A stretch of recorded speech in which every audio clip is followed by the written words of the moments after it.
All right, we are having a morning. Hallelujah. uh, We are a no-show, technical difficulties, a lost Bible. Um, yeah, a lost treasure. yeah, yeah. Lost treasure. It's gonna be hard for me to concentrate till I know where that thing is. uh, my gosh. The Anyway, so yeah, it's been a little bit since we've talked about the priesthood, but wasn't really our goal today. no, it wasn't. But it's okay. So It's that's why okay. it might be real good, and then again, it might follow suit with the last 30 minutes. Yeah. Yeah. Sometimes you wonder, usually when things are this difficult or you feel, it's got like a particular feel to it, you think, okay, there's, something's good going to come out of this because it's just such a struggle, you know. Yeah, Usually when you meet opposition, people say, oh, maybe we shouldn't do it or something. No, no, man, we go like you this. need to push Yeah, through, man. You need to push through. we Uh, get wide-eyed and bushy-tailed, and yeah, we're like, you "Where's know, it? Where's it at? Cause it's here somewhere. I yeah. smell it." And I was talking to some people yesterday about the whole, um, we're talking about the kings, but we're also talking a little bit about the priesthood and how important they are, in this whole mix, and the fact that we're trying to focus on that and get a lot of this teaching, or ideas down on in recording. It's yeah, it's really cool. Yeah, I think what's going to happen in the future, um, because I think God is building his priesthood, um, yeah, absolutely. and and I know that confuses people because they're thinking every time they think priest, they think Catholic, they think control, they think, oh, I don't have access to God. No, that's not it at all. Um, this does not limit your access to God. Well, when we, I was just thinking, uh, I think of common people, Yeah, you know, but in the reality of what we're gonna actually be looking at today, they were far from common people yeah, in that time. But man, that wasn't God's design mm-mm, for the eternity of the priesthood, which is an eternal position, mm, right? And I just think, yeah, common men, and then that's like what you said. I've even been referenced as a priest before because you carry a clergy yeah, title of whatever, and I really don't like that one. yeah, Pastor's hard enough, but um, that is it's like, and the common man is so disqualified yeah. with that Catholic idea, Mm. and that's not what we're gonna teach. No, I no, mean, that not at ain't all. nothing like what we're gonna teach. Um, yeah, and you know, when you usually talk about priesthood, like you said, they immediately attach it to a pastor, and Yeah, not to say he's not one, but yeah, he's one along with everybody else. We kind of talked about that last time. That I think we did. If not, it's good to mention. There's two offices, two levels in the priesthood, uh, the high priest and then everybody else. So there's no hierarchy laid out necessarily, but not one of forms, but out of necessity. But in the scripture, it always gives a picture, and that's what we're after, the picture that it's painting, which is, you know, uh, the high priest, he has his certain duties, but the daily duties and the daily, uh, actions and interacting with the people is all on the priest. The high priest, he's not out there, interacting with the people necessarily. Um, yeah, he's kind of like over the priest and there for the nation, which is a great picture of Jesus, our high priest now, and us. He's physically not here. You know, he yeah, he is physically here in his body, in his second body, but it's not. but it's our duty to interact with the public, with the people, um, and with each other. So um, we laid out the tabernacle a little bit um, last time, and that hopefully, if anybody's listening to this, you went back and you've looked at the tabernacle to get oriented to it. Because if you're not, it's a lot of what we're going to say is going to it's not that you're not going to understand it. It's just you're going to miss some of the deeper ideas because we're going to mention some things and it's going to just fly right by you, and we're going to keep trucking, and you don't understand what we just said if you don't understand the layout of the tabernacle. So, um, So would you go back, just go back very briefly yeah. and summarize what a ministering priest would actually do? Just for in case somebody picks up right here, just do a brief Well, no, review that's of what. that's actually what we're going to talk about is the daily Oh, duties. oh, okay, great, Yeah, hallelujah. yeah. So you're Okay. tracking with me. Oh, I thought we were gonna do I thought we were gonna do like the garments and. Oh, we're going to briefly talk about it. I mean, I'm not going to go in Yeah. great detail. I mean, you know, Okay. just the garments alone is incredibly detailed. Um, Yeah. it's unfortunately the detail we're going to get that this is about is the offerings themselves, um, and how the priest and the people interact. But you know, there's been I remember I think I have and I think I still have a book just on the garments. Hmm. It's yeah. So you can delve deep and deep and deep into that. But but the priest itself, looking at the tabernacle layout. So from east, starting from the east, you have the door. Then from the Hmm. door, you have the altar, um, the brazen altar. It's made of brass, has certain dimensions. Like I said, go back and read it. It's a lot. And then that's where the main sacrifices were burned. Then you had the laver, which was we're still moving in. So you had the laver, and then no dimensions given for that. Just it just says have one. We talked a little bit about that last time. That uh, it's freedom in for the priesthood. Spiritually speaking, and then you go move into the tabernacle itself. The tabernacle is everything, the border and everything, but the tent in the middle, or kind of like on the western side, is comprised of two compartments. You got the first compartment, which is the holy place, and there's three elements in that. You have the menorah, or the lampstand. You got the altar of incense, which is Hmm. so you got light, you got prayer, uh, and then you have the table showbread, which would have 12 loaves of bread, one representing each tribe of Israel, and that would be changed out. Um, I think it was weekly. They changed that out, uh, and the priests were required to eat that. By the way, when it was you know traded out, and then you move from that compartment to the Holy of Holies, where the Ark of the Covenant was. Ark of the Covenant and had the mercy seat on it, actually considered two parts. Um, and then that's where the high priest only could go. And the veil that was rent when Jesus died was the one in between the two compartments. It wasn't the veil going out into the courtyard. It was the one that separated the two compartments.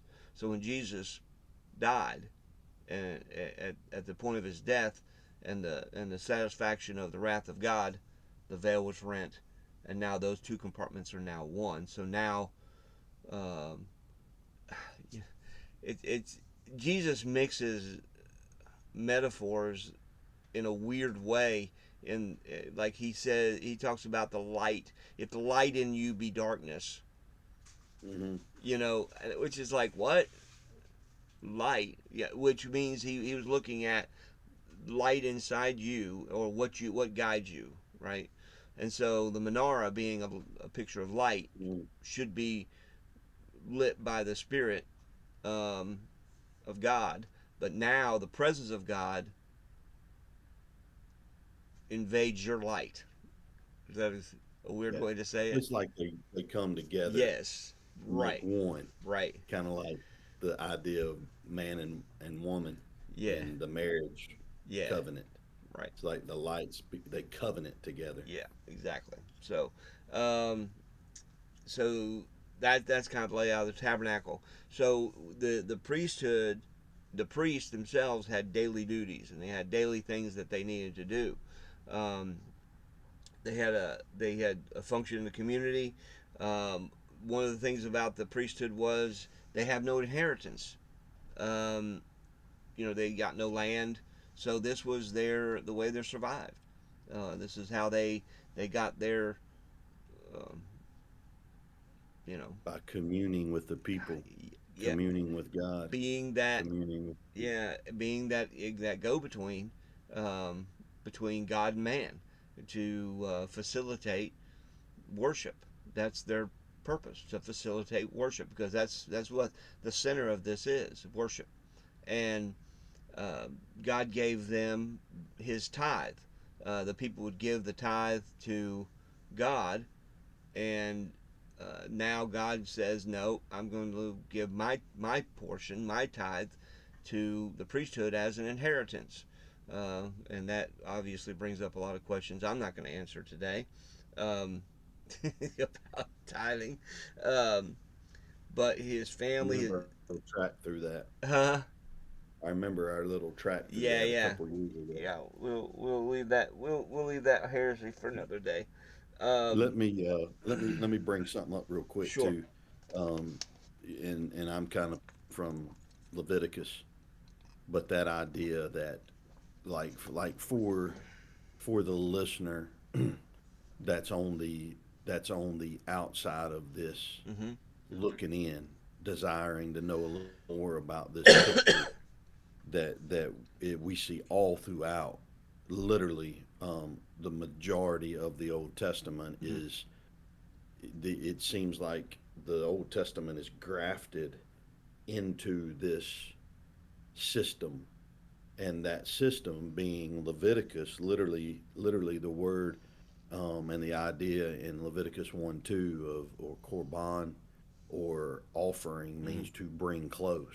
Yeah. And so this is God's way of bringing mankind into his heart. Like it's the tabernacle in the Old Testament, the temple is the way mankind would experience that kodesh, that holiness, that set apartness Hmm. with God. So this is bigger than just the ritualistic.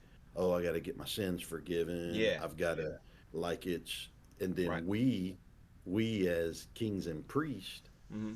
are a part of the priesthood, spiritually speaking, as we are able to help others be brought near to God. That's the heart of disciple making. Yeah. Like that's what, like, I just like bringing this this full circle to a point that, like, if somebody's listening that I have in my mind, I know who I'm thinking about, Hmm. and I'm saying this in a way like that. What you just said and what we're gonna say, this is important. Yeah. If not, the word important might actually be too insignificant. Oh yeah. Like this is absolutely imperative to understanding, not perfectly, but to getting a better Right. understanding of what we're here for. Right. Like, why Well, are we here? well, people would say, if people listen to this and they go, well, I don't want to be a part of that. Well, I got news for you. You're already a part of it. Okay. One way or the other. It's it's these things are happening. Okay, they're happening already, but they're happening haphazardly. They're happening without understanding, without focus, without drive, without Yeah. any kind of um, Intention. proper Yes, intention. yes, very good word. Right. So there's no, um, so there's a lot of confusion, uh, Right. and but we are doing them. It's just we're not doing them like we should be, Yeah. and and we could be a lot more efficient. So if we understood it's if we could understand who we are, what our job is, how we interact with each other, then it actually brings a lot of freedom, peace, contentment, brings a lot of things that it won't, some people are just they naturally fall into this because of the way they're bent, right? Yeah. But other people, it irritates the paturkey out of them, man. They they hate it, but it's part of being a priest. Yeah. Yeah. So go back real quick. Mm-hmm. Um, when you first came across this, like when we're getting ready to like literally walk people through the practical services, you know, like as we talk about, I'm assuming like the brazen altar, what we Mm. burn on it, what the intentions are. So when you came across this, was like what was your motivation to lead you to this? What was your like why did you even get to this place? Like what Right. led you to dig deeper into this that most people don't want to touch? I love it, but Yeah. I mine was my love for it came through your push Yeah.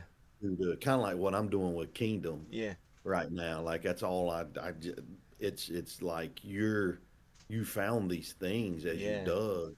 But then my question that I want to ask is because I know what the answer is. Uh-huh. I think I do. But what was your motivation Well, with getting this? the it kind of came in two waves actually. Um, so I probably in the early '90s, mid '90s, I saw this.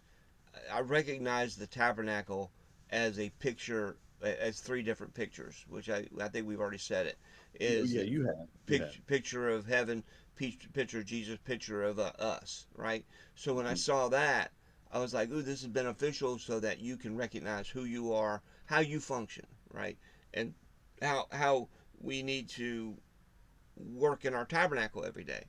But uh, but then around the early 2000s, mid 2000s, God connected because I was in the middle of the disciple making process, and I could see the interaction of people, and then ran across scripture, Romans 15:16, that opened up the whole idea of these are spiritual ideas that are spiritually done Mm. between believers, and one believer takes one position and the other believer takes another position, and it painted that picture, and then it boom, it opened again to going, oh, these sacrifices are functional things that need to happen, that do happen, that need to happen, so the body can be healthy, so the body can function like it was intended to be. And so then when that opened up, it was just like, holy holiness, you know. Yeah, I got a 75-page paper on it. Yeah, well, yeah, well, we got a 75 We shall page not something. mention that. Yeah, it needs to I be love it. rewritten. But Love it. I anyway, thought you was gonna do that 2 years oh, ago, I was going to Scrap. do that 10 years ago. I'm lazy. I'm lazy, man. I'm Messing lazy. with you, man. Actually, this, doing stuff like this is really honing it in. So, I'm Yeah. closer. I'm closer to doing that. Um, So let me say that like with that question I asked because I love the way you responded and you didn't say what I think is the answer, oh, okay. but that's I like I'm not necessarily looking for an answer, Mhm. but your drive to dig deeper into something you saw beneficial Oh, was yeah. all more than likely because of either one person Yeah. or because of a network of people you are now seeing Yeah. your your paradigm was changing, right? Like, Right. in that led you to dig deeper into what, of course, is not a superficial book. Right. It's not a superficial understanding. This No. is the depth of this is insane, Yes. of just the tabernacle, not Yeah. the Bible. I mean, that's even a whole different, but Yeah. the depth of this is insane. Yeah, yeah, and you're right. I did mention it a little bit, but the disciple making process is Yeah. definitely what brought me to I think a deeper understanding, and I think it was God's willingness to because we were asking for that, we were begging for that. We're like, God, we need to go deeper. God, we need, not just for knowledge sake, not just so we could have more between our ears and impress more people. It Yeah. was to really build people to a level that we don't build anymore. We don't, or we've never seen anybody built to that level. Usually, So did everybody just hear what Bill said? Did everybody just hear what Bill said? Listen to what Bill just said. If you want the goods of the understanding of the knowledge, yeah. you've got to have somebody else on your Oh mind, yeah. because it's just the idea of the understanding is going to be lost in you. Oh yeah. It's going to be lost in you. It's going to be wasted in you. It's got to go beyond you. Right. If you're trying to get knowledge just for knowledge sake, and just for yourself, it's going to do the opposite of what it's intended to do. Yep. It's going to create in you a monster that nobody's going to enjoy being around. And it might, like you said, it do the opposite, in the opposite of what the truth is supposed to do, which is to set men free, which is to Yes. build people up. It's going to keep people in bondage, and it's going to tear people down. Right. So we have to be careful with even the people that are listening right here, right now. Mm. We preface the rest of the video recording and Hmm. teachings of the priesthood as, yeah, you can spend it on you. Go ahead, do this for you, Yeah. but it ain't gonna be pretty, No. Mm-mm. It's not and going we to turn. know Yeah. the outcome. Um, But that's a great point, man. yeah. And if you look at this teaching and you go, hey, I think you're not qualified to say these things, I'd be like, you're daggum right. I'm not qualified. In fact, somebody asked me yesterday. They said, what do you do for a living? And I told them, and they said, what's your background? Is it theology? I said, no, I'm an amateur. Yeah. But That ought to up the ante. yeah, but who cares about all that? Who cares? This is about is helping the Yeah, body of believers to function and be what they're supposed to be for the health of the body. It helps the body to function in such a way. It's kind of like the marathon, um, or not marathon. I don't know how to picture it. It's like if you got a task, or if you got something that you need to accomplish. You need certain skills, right? And if you don't have those skills, it's going to be really hard for you to complete that task.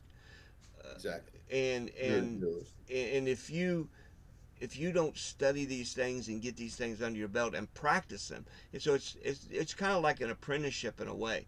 You know, you can have all the knowledge and understand, like you can understand how to bend a nail. You know, you know, short out a short out a wire. You can understand why all that happens, but until you actually become an apprentice to somebody and watch and learn and do and make mistakes, you're not going to become proficient. And same thing with this. You can listen to information to the point where you could repeat it, but if you never put it in practice, you're never going to be skilled. Never. And that's what I kept hearing when you were saying that, thinking about Brian Leatherman Yeah. and his Yeah. his marathon idea of, like this, um you you the where we fail, where I failed in the past, which I don't know if mine, because of my occupation, Hmm. I was able to practice more than others, Oh yeah, absolutely. and I was almost forced at times to practice truth, to Right. practice. But like Brian, you think about if this dude prepares for a marathon, and you don't prepare for a marathon by waking up the morning of and getting your body right. Yeah. You prepare weeks and weeks and months in advance. And in that process of practicing, your body is developed. But that's like God's inviting us as kings and priests Yeah. into this occupation to try it. Yeah. And I mean, God, I've got more of a list of failure in this than I have of success because, yeah, but again, at least I tried. Yeah. Brian's At a least great. I tried. Yeah, Huh? Brian's a great example. That's a Oh yeah, fantastic example because he talks about marathons. That Joker ran 100 miles, which is insane, and yeah, yeah, at one time, not just ran 100 miles in total. I mean, he ran 100 miles in like so many hours or so. It was like took him a yeah. It day. was like a Stupid. day and a half. Oh, Yeah, stupid. I mean, I'm like, well, I'm like, and he's not stupid. I'm just saying. I look at it and I go, what? And he was telling me yeah, some of the qualities of that, and one of the things is the pace at which they run is much slower than they would run for a marathon, and yeah. which I'm listening to that and I'm thinking I would never thought that, you know, and but he tells me all these details about it, but you know what I have not done? I have not tried to run one marathon. You know why? Because I don't want to. Which is a great example. It's a A great, it's a fantastic example.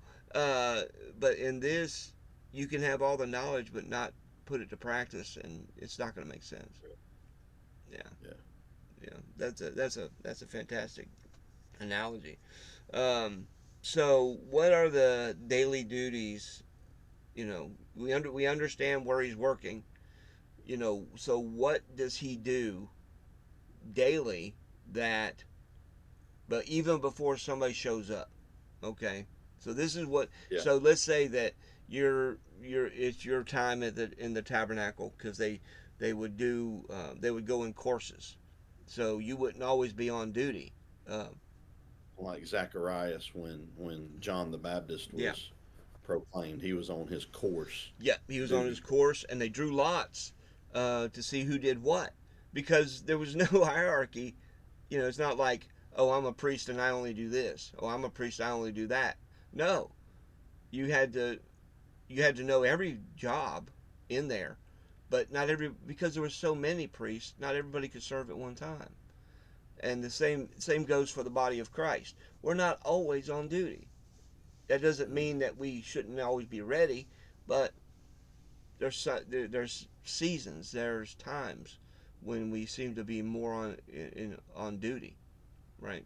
that's right. Um, So what would you do? So there's the priest clothes, right? We talked very little about that, but it's fine white linen. Now, fine white linen doesn't mean anything to us, um, but you got to put yourself back in that time a little bit. And linen was hard to come by. I mean, it wasn't. You know, we what? How much linen do you have in your house? I mean, Got one pair of linen pants. well, a lot of what we wear now is plastic. So, you know, uh, Yeah, fabricated crap. yeah, yeah, Yeah, stuff that's probably going to help you grow that third arm. Um, but but in that time, most people wore wool. You know, they mm, sheared sheep, and it was a lot of wool. But linen is the garments of kings. So think about how much linen that's part of the tabernacle. Think about how much linen is a part of the clothing. It's like, where are these jokers getting this stuff? This is, and it's fine white linen. So, white being a picture of righteousness, purity, holiness. I mean, that's not hard to see if you've been in this very long.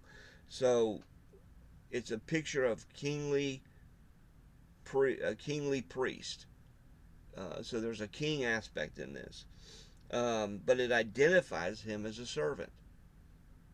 So it's kind of like you're a king, but you're a servant. But he's different from the high priest, as we've already said.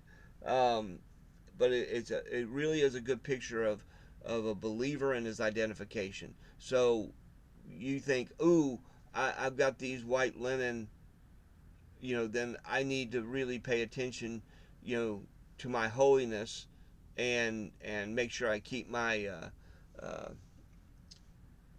keep myself clean. I can appreciate that. I do. But your cleanliness is not dependent upon you. Okay, your cleanliness is dependent upon what Jesus has already done, what the Christ has already done. So you're clean, and your scene is clean, regardless of what how you feel about it. So you're And that goes back to our with Jason Dillingham, our talks of Christ in you, of us in yes, Christ, of position. right, So go back and listen to that if yeah, you yeah, have a wrestling match with right. how to be clean. And even the priests, as they did their duties, even when they would get dirty, because that's another big truth out of this. They could not make a move without getting dirty, Exactly. but they were always seen as clean. And even if they got something on their garment, there's the laver there that they can go and wash not just their clothes, but they could wash their face and their hands, right? Yeah, So, because have you ever tried to get blood out of white linen? And you know blood's going all over the oh place. my God, it, I said this yesterday, and people look at me like they're waiting for God to kill me. But I'm like, because I say sometimes when Uh, God makes a plan, I'm like, I look at God's plan and I go, that's stupid. That's just dumb. That's just a dumb way to do it. And people are like, "Oh my God, you're calling God dumb." And I'm like, "No, I'm not saying. I'm saying it from human perspective. It's stupid. It's dumb, right? But mm, but here God is painting a picture, and He doesn't care if it makes sense to us. Shut up and let me paint my picture. And if you get in the way of me painting my picture, it's going to end up really bad for you. so so white linen is a yeah. is a bad choice if you're going to be dealing with sacrificing animals. Maybe a um, uh, I'm thinking of a movie I shouldn't mention, but it, it's like um, what a burgundy, right? A burgundy or a red. I'm thinking of Deadpool. You, you know, I've never seen that. yeah, Never seen that. I I saw that on a plane. My daughter was like, "You saw Deadpool?" She was like, "She's gonna get me because it was such a bad movie," and I'm like, "I saw the edited version." Anyway, um, but it's really a bad fabric to bring into where there's going to be a Yeah, lot of blood. like maybe put on John the Baptist's garments. Yeah, You know, something that's like the old camel hair. yeah, it's going to Like hide it. yeah, Yeah, like put on something that's gonna not look stained because it's like linen is you get linen dirty, it's hard to clean. yeah, yeah, That's why I don't wear those pants a lot yeah, because if they get any, they go into the cleaners. yeah, My wife ain't washing that stuff yeah, out. yeah. It's like it's almost a It's I a don't know, man. I it's a just hadn't magnet. really ever, huh? It's a magnet for dirt. Yeah, yeah, yeah. You got to what? That's good. That's Yeah, good. yeah. Your mind just went. Yeah, yeah. I'm like, huh? Uh, but but the Uh, picture is, even though they're dirty, God's looking at them still in their status, right? So the same thing yeah. with us. Um, you're seen as clean. You're forever clean. Now, do you need to wash? Do you need to? Is there times when you need to repent? Is there times even after you become a believer? Well, absolutely. Okay, Yeah. but as far as your qualifications, as far as your validation in this work, God looks at you as clean. So Yeah. if you're a believer, you know, that's why salvation is there, so you can forget about yourself, not so you can I concentrate agree. on yourself. Um, not Isn't to. that what similar to what Jesus told his disciples? Mm, And when he's getting ready to wash their feet, and Peter's like, "Clean my whole body. I'm so dirty." And yeah, he's like, "No, no, no, no. All you need is these feet cleaned, yeah. is Local these rinsing. hands washed, Yeah, this this." And then not all of you are clean, as he says. Could he be referring to Judas more than? But again, the point is like what you're saying. There is times for cleaning yeah, as a believer, but there's not times for the full immersion back into, like, I guess you would think of the baptism of. Yeah, yeah. yeah, yeah. Anyway, Well, I'm not going to go any further with that. I don't want to take us off track, nah, but it's fine. just thinking about that text. Yeah, yeah. No, but it's a good point, and that is one of the things I think a lot of believers struggle with is they're worried about getting tainted or dirty, or like if they're exposed to, I don't know, different teaching, wrong teaching, exposed to um, different sin, people that are in different types of sin or whatever, and they it's almost like they don't want to get near, so they don't get dirty. Well, I got news for you. You can't make a step in this without getting dirty. Yeah, You can't serve as a priest and not get dirty, and it almost alleviates or relieves your panic or worry about whether or not you're did I get dirty. It's like in linen pants. I'm sure that the linen white pants that you're talking about, and I've had pants like that, and it's like you're a lot more conscious. conscientious. Yeah, Yeah, yeah, and it's almost and like you're like yeah. you know Always looking down, yeah, always looking you like, always worry. did I Right, get it's something on? paralyzing. It's paralyzing. Yeah, You're worried yeah. about It where could have you're been. sitting. You're worried about what you're brushing up against, or Yeah, if you brush up against something, you're like, did I get something on my pants? Uh, and you can't live like that in this. You have to move around as if you're never going to get dirty. Uh, mm, which that's freedom in itself. Um, so yeah. so That's good. but there were times when the priest had to wash his clothes, to get them white. And the good news about that is that's the Spirit's job. And if you do something wrong, I don't think if you do something boneheaded, I think the Spirit of God is pretty quick to anybody that's sensitive to the Spirit goes, yeah, and you confess, you get it done, and you go on. But you Yeah, can't live in peril. You can't be paralyzed.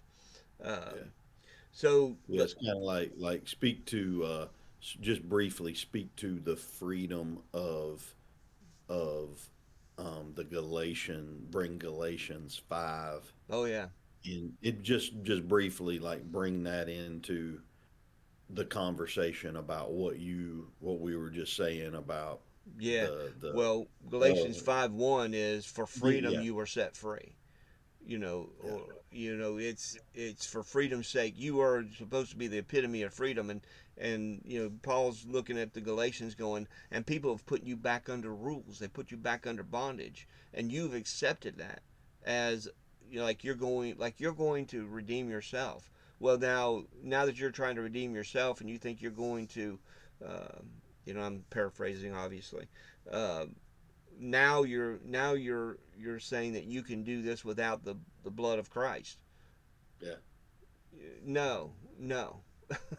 And now you've put yourself over, now that you're a better rule keeper than somebody else, now you're lording over people, and you get down in that chapter, and then he's like, no, you need to be each other's bond slave. You're serving one another, which is what this is. This is serving one another. A priest is a servant of his brother. And if a priest was constantly washing his linen clothing, he would not be available No, for the offerer that shows up that's in need of right. freedom, forgiveness, mercy, whatever. You know, can you imagine being at the altar and you're slaughtering this bull, lamb, goat, pigeon, whatever, and as soon as you do something and this spot of blood or spot of something gets on your garment and you're like, hang right there, stay right there, and you run over to the laborer and you're like, Yeah. no, the other priests are going to beat you about the head and neck Yeah. because If the animal doesn't, because yeah, the animal might be halfway still kicking and whatever, you know. yeah, and you can't function that way. There are Yeah. times of reflection. There are times of evaluation. I'm not denying that whatsoever. There are times you need to step back and evaluate. You need to say, where am I? What condition am I in? That kind of thing. But you can't go. You can't do that. You can't make a step. Go, where am I? Take a step. Where am I? You're making me tired. Well, and could we even say that? Could we even say that when somebody shows up in need Mhm. with an offering, as we, I don't, I guess we'll talk about that. That kind of that idea we talk about the knock on the door, Mhm. right? Oh, we've got a customer. Yeah. Let's see what they brought. You hold on a sec. Like it's not like the priest be cannot be conscientious of themselves and of someone else at the same time. It's Right. impossible. You've got to forget about yourself, and that So what comes first? what? Well, So what comes first? Let's say the priest is completely covered in blood yeah. and he just got finished wrestling this bull, Yeah. and then all of a sudden this sacrifice is over and there's another knock, and it's a pigeon. Yeah. I mean, do they go? I'm like, which comes first, the need that the offerer has and the assistance of the priest, or the priest and his cleanliness? Well, the The priest, priest and, everything has to be prepared and ready before the offerer can show up. Okay, so all that's got to be settled, right? There's got to be all the elements have to be there.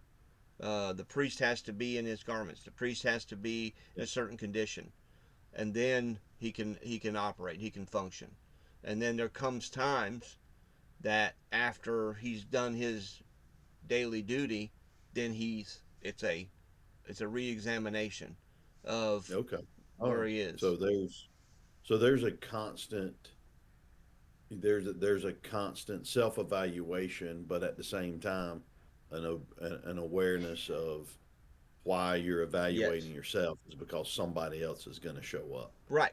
And God has set this standard at what condition you need to be in Yeah, yeah. to function, right?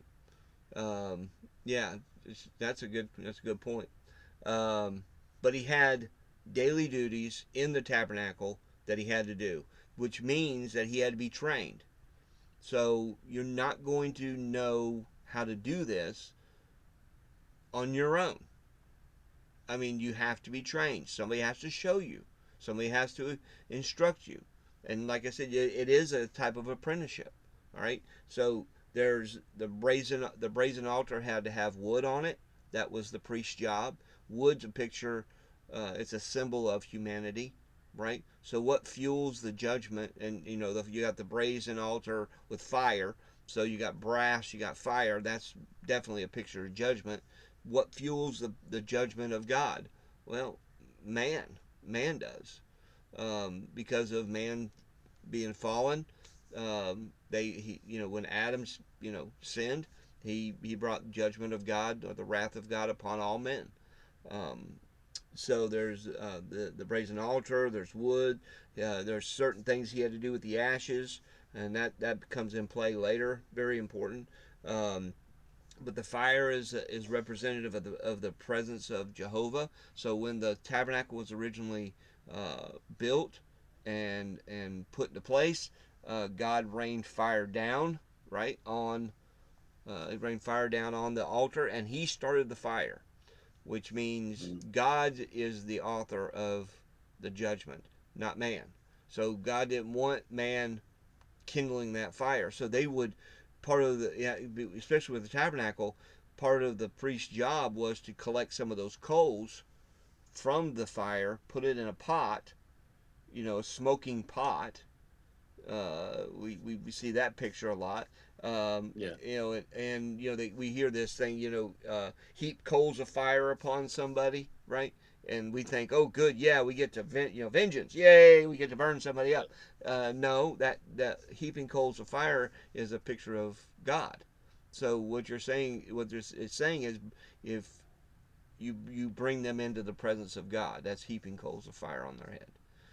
Like Um, you're representing God's heart to that person, and in that representation, which God is merciful, just, mhm, righteous, right? right. So then there's the idea of that. Yeah.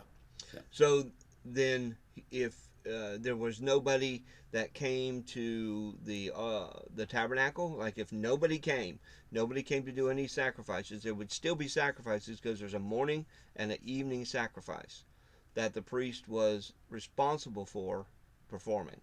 So there's going to be a sacrifice on that altar. It just depends on you know, whether you do it or somebody else does it. But even if somebody else brings anything, they still going to do a morning and evening sacrifice. So And that's and the hmm? and the point of that was explain that a little There more. will always be worship in the tabernacle. God says if you won't bring it, I'll bring it myself. And ultimately, we see Jesus become that morning and evening, Yeah. specifically that evening sacrifice Yes, exactly. for the sins of the people, for the Yeah. restitution. When he died on the cross, he fulfilled a lot of sacrifices at one time. Okay, and I would I would I would actually I would actually say he accomplished all five in his life and on the cross, and the Day of Atonement, which is the one that was for the nation. So and you got Passover, so much was accomplished on the cross. We think Yeah. we think this one thing was accomplished, and God never does one thing to accomplish one thing. Man, he overloaded that whole that whole time. Yeah, there's more to study there. So, Yeah. anyways, so they're morning evening sacrifices. Water in the laver. He had to make sure there's water in that laver, and we don't think that's a big deal until you get into the desert and there's not plumbing everywhere. Um, where are these jokers getting all this water from? So it's very interesting, what God did. He put them in the middle of a desert and said, "Yeah, see that over there? Keep that full of water." Okay. Mhm. Yeah. um, then the table of showbread. They were responsible for keeping the bread rotated out, and then whatever bread was rotated out, they were to eat it. Um, uh, which is a picture, bread being a picture of truth. Um, so then you had the The deep menorah, one. huh? That's a deep one. Oh yeah, yeah. I'm I'm scooting past a lot of stuff I'd love to sit down and talk about. But so they got to replace the bread. Then they've got to make sure there's oil in the menorah so that there's light, and then there's also got to be coals from the brazen altar taken to the altar of incense, and make sure that there's incense on the altar, which is a picture of prayer, right? Now that's as far as the the regular ministering priest would go. Okay, he would never go into the holy of holies. He would never venture that far, because that was a big time no. Right? You don't do that, not unless you want to see Jesus face to face. Um, unless you want to be pulled out with your Yeah, dead yeah. carcass. And I yeah, mean, if you, I, what if? I mean, yeah, I doubt if it happened, but because the veil was so thick. Um, but let's say that you stumbled as a priest and fell into the holy of holies. Well, you're in there till the high priest gets in there because nobody can come get you. Um, yeah, but there's one uh, piece of furniture that's missing from the tabernacle, and that's a chair. There's no chairs, which means the work is never completed. That's why when it says that Jesus sat down, mm, okay, that's as our high priest sat down. That's a big deal because that means that's a picture of a completed work, yeah, right? yeah, So, yeah, absolutely. but in our The tabernacle, you know, it's we're I think we would all agree we're never going to be done. So there's always things to be doing, and understand that out of the five main sacrifices, nothing enters into the holy place except for one, and it's just a very small amount of blood that ends up on the horns of the altar of incense, and that's only one out of five sacrifices. The rest of them happen in the outer court. So this picture of a of the tabernacle being us is a picture, and I think we said this last time. The outer court would be considered your outer flesh, right? Your outside. Then the holy place would be a picture of your soul, mind, will, of emotions. There's three elements in there, and then the holy of holies, which would be your spirit. And then the whole point of the veil being rent, the two becoming one, is your soul and your soul and your spirit commune one with another, where it couldn't before. So, yeah, and um, that's kind of where we get the preachy concept of Holy Spirit illuminating our soul, our mind, our will, and our mhm, emotions. But the Holy Spirit's, of course, reminding, as Jesus said, He will remind you of all things I have taught you, yeah, right? And then there's like, okay, instead of it just being mind, it's mind, will, emotions. It's all every part of the Trinity of right, man that literally will move him, that will literally um, abuse him. That's the wrong word. It's a good abuse, but yeah, that opens the that opens the door for the fullness of Christ mhm, that dwells in us. The yeah, Christ in you is what you just said. yeah, That picture of the illumination of the fullness of what the people in the Old Testament couldn't actually experience. right, They were representing these things that would ultimately come in Christ through Christ into us, but they could not experience that fullness. hmm right, yeah. But we have this privilege as priests, um, and forever priests. That's what we're called forever. And that's that's the thing that makes me chuckle is the things that we're going to be forever. We never talk about. We never talk about it.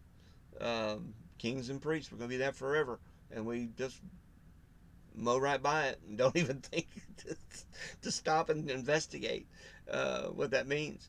Um, and we make the duties that I just said, making sure that we have the presence of God, wood, fire on the altar, water in the laver, bread, light, prayer, all those things. Those are jobs that we need to do, but they're not the main job. They make the main job possible. If you don't have these elements, you can't have the other. Now, nobody's going into the holy of holies to make, or the holy place to make, none of the public, I'll say. The other priests can, but all the public, they're not going in there to see if you've done your job. Okay? So that's internal. Yeah, Only other priests. that interact with you is going to know whether or not you're doing your job in there, right? But some people that never go in there, or never have the opportunity to go in there, they're not going to know whether you do your job or not. But God knows whether you're ready for the job, right?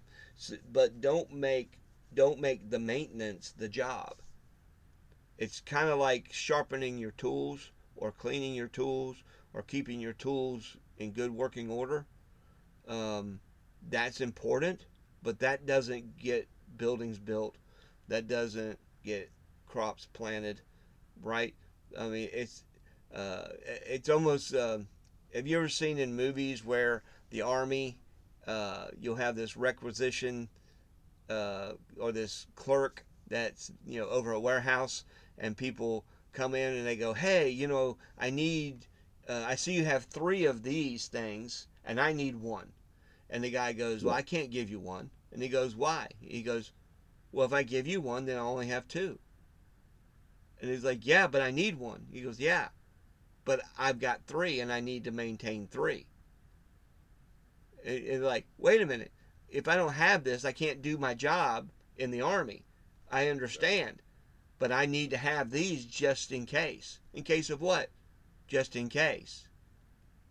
It's almost like we lose sight of what we're there for. We're not there just to maintain the tabernacle. We're there to do a job, but you have to maintain the tabernacle in order to do the job. And So, I was thinking too, when Jesus chose the first four, right? Peter, Andrew, James, and John. They're fishing and they're mending their nets. mm-hmm. They're taking care of their nets, preparing for another event of fishing. Right. And now you think about what Jesus tells them: come and be for me fishers of men. And immediately I thought about, when you were saying that, in my mind, I'm thinking, all right, because identifying with fishing, I'm like, I'm gonna change the line on my fishing rods, on my reel. I'm gonna make sure I don't have a rusty hook.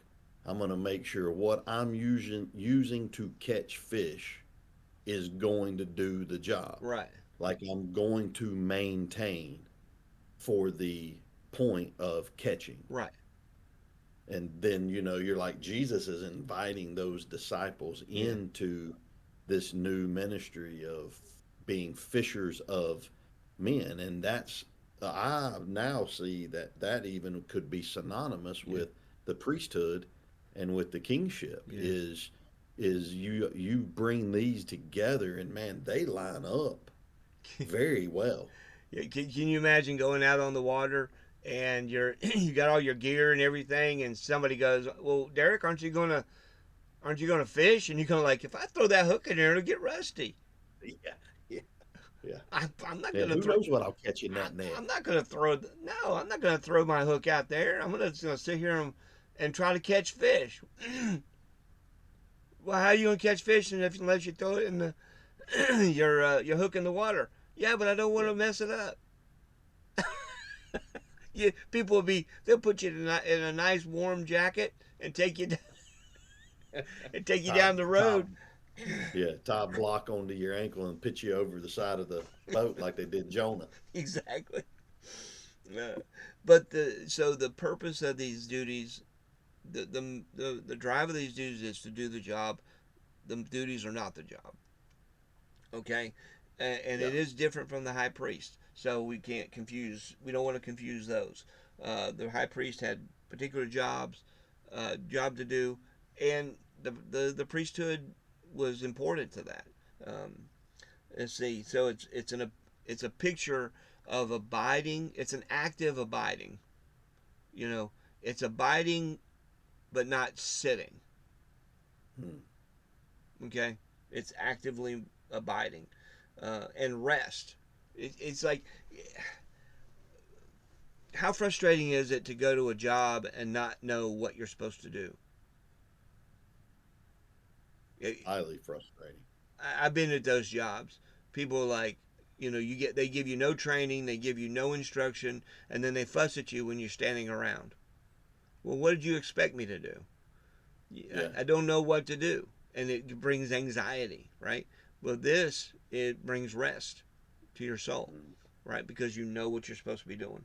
But it prepares the place of worship to happen. Is the main point. This just prepares worship. It's not worship. So if you're Yeah. doing all these things, that doesn't mean you're worshiping. Okay, now if you're doing the morning and evening sacrifices, that's worshiping. But if you're Yeah. just filling the water, cleaning your garments, shoveling ashes, putting wood on there, the bread, that's not worship. That is preparing for worship. And here's the great um, two things. I keep saying worship, so let's define worship. When we say worship, that means death. That means something's going to die.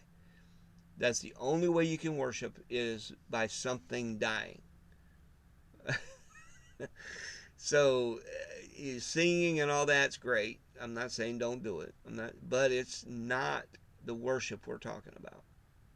Worship is bringing a sacrifice for it to be killed, put to death, consumed. All right. So even if you think about the grain offering, which has no living part, but the purpose is it's going to be consumed. All right. Mm. It's going to be eaten. It's going to be taken in. It's going to be gone. Um, But doesn't it seem like everything that comes into that tabernacle is consumed? Even the oil for the menorah, the bread, the incense, the animal. mm-hmm. Even now, you see the priest is consumed. I Mm-hmm. mean, Yep. everything is consumed Yep. by the mandate, by the mission, by the point of bringing people close to Yeah. God. Yeah. Like we got to die to bring people near, Yeah. bring people into. We've got to be consumed. Mm. Yeah. That's that's not pleasant, you know. And How many times have our conversations been about we getting our yeah, or you know what handed to us because we're in the process of somebody's coming. yeah. Yeah. And usually that's how you know somebody's showing up is when it seems like you are getting your Right. behind handed to you and Yeah. eaten alive. Yeah. Because it's like somebody's showing up. Yeah. Got to be. Yeah. And the good here's another restful thing to me. And when I realized this, it was like such it brought such peace to me. And that is, a priest never went looking for business. He waited until somebody shows up, and it's out of his control. He Yeah. cannot make somebody show up. He can't stand outside the tent of meeting or the tabernacle and go, "Hey, I haven't seen you in a long time. Hey, I know you. You're a sob. You need to break a hole. You need to bring a sacrifice, bruh, because I know you need Yeah. it. There's none of that. There's no drumming up business, and there's no telling Yeah. people, hey, uh, I know what you need to do. Okay, no, that's not your job. Your job is to facilitate what God has already started in the heart of somebody else. So it's up to Great, bro. God. It's up to God to Yeah. bring them, not for you to go get them. So That's a great lesson I learned for the first 10, 15. Should I even be honest enough to say 15 years? Holy crap, dude. And then all of a sudden we went through some of this, yeah, you and I, like 4 years ago. And it was like God's like, you dummy, you're chasing people down. yeah, You're coming out of that place of rest to get somebody you yeah, think you need or you think needs you. Let me bring you who I want. And man, the last couple years have been absolutely not easy, but insane when it comes yeah, to who has shown up and how God has already been doing a work. And all I got to do is bleh, give yeah. them truth, It's really deal with hard. It's really hard to not to discount people that God brings you, because they don't fit the picture you think. Yeah, they don't match what you think you need or what you're looking for, but it's exactly who you need. Uh, but yeah, but Yeah, we could talk about that yeah, all daggone but day. but understanding who you are and what you're doing and what your purpose is, it brings that joy, that peace, that direction, that focus, and understanding that everything you're doing is not about you or for you. It's about other people. So a priest lives his life with concentration and concern outside of himself. It's not, Mm. you're important, you're vital, but you're not. It's, that's hard, right? But there's an anticipation and expectation, but no forced there's no forced activity. I love that. It's there's a you're extremely active, but yet you're not out there trying to make somebody else be active along with you, right? You're focused on the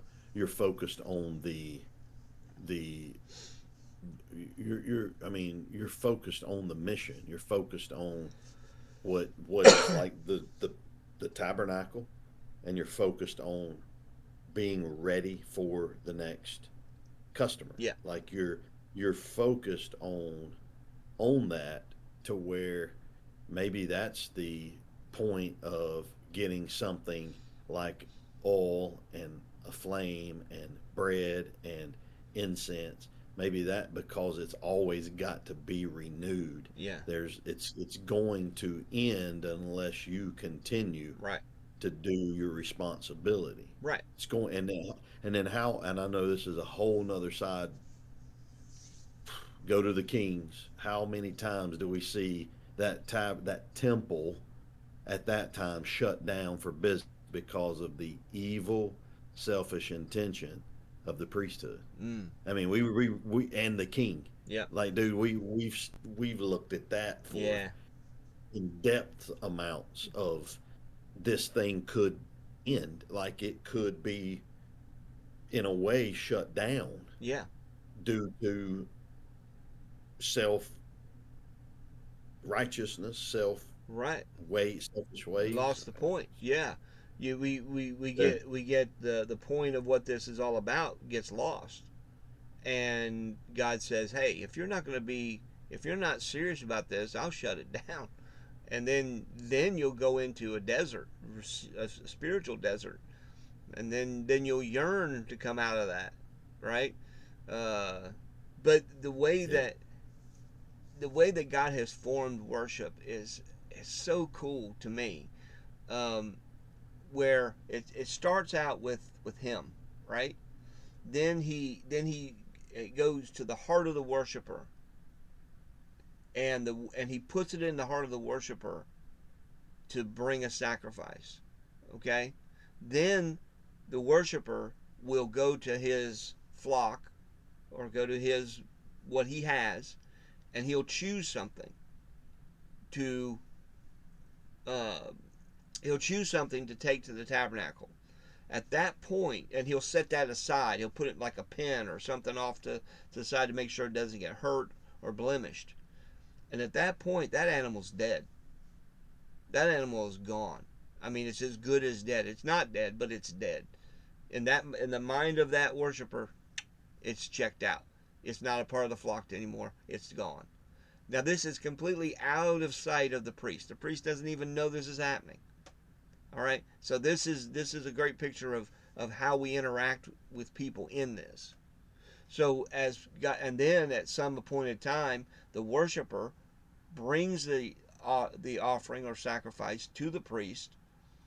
The priest engages them, understanding why they're there, what the sacrifice. They have to understand who they are. They got to understand why they're there, and and they have to make an evaluation of whether or not that sacrifice matches what the worshiper is saying. If it doesn't match, or if the sacrifice is not correct by the standard of God, then it's rejected. It said, no, that's not correct. You got to go back and bring a suitable sacrifice that identifies with what you're saying and who you are. And then once that all is taken care of, then the sacrifice happens. It's burned on the altar. The smoke rises up as if to go back to God, and it ends up back where it started. It starts at the throne of God, cycles back around, and ends up right back where it started.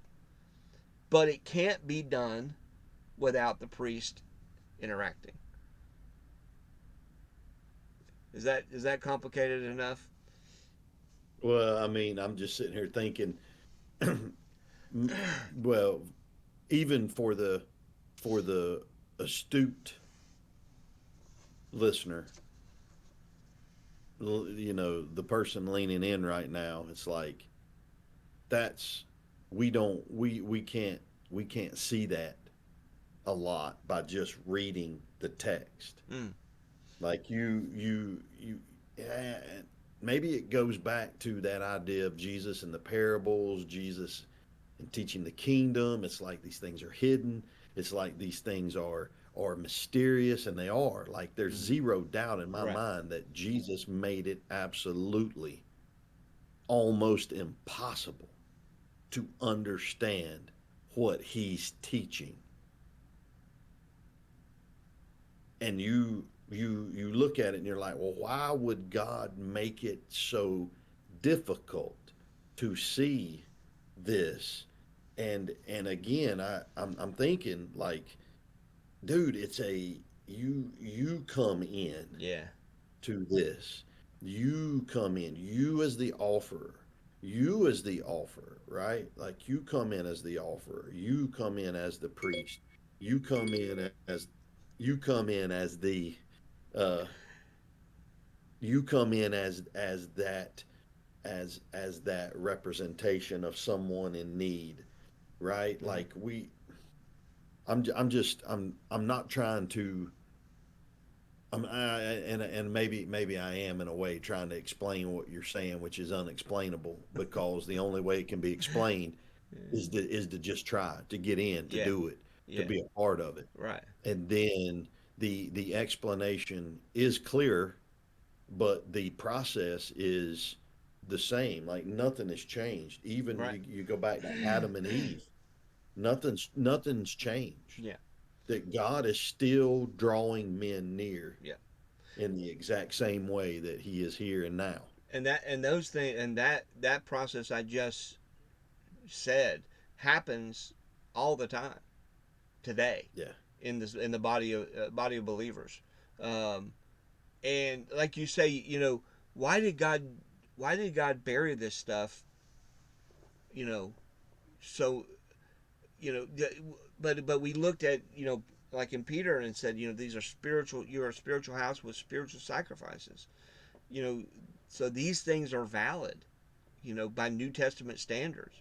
So, but why did God bury this? Like for our culture, we don't even know. We don't have any idea what priest or animal sacrifice is.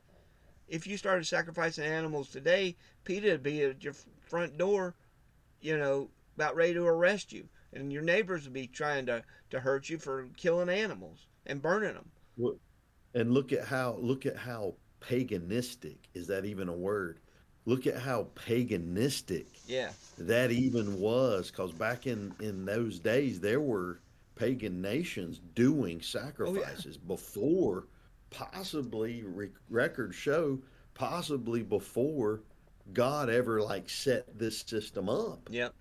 So it's almost like this is scandalous.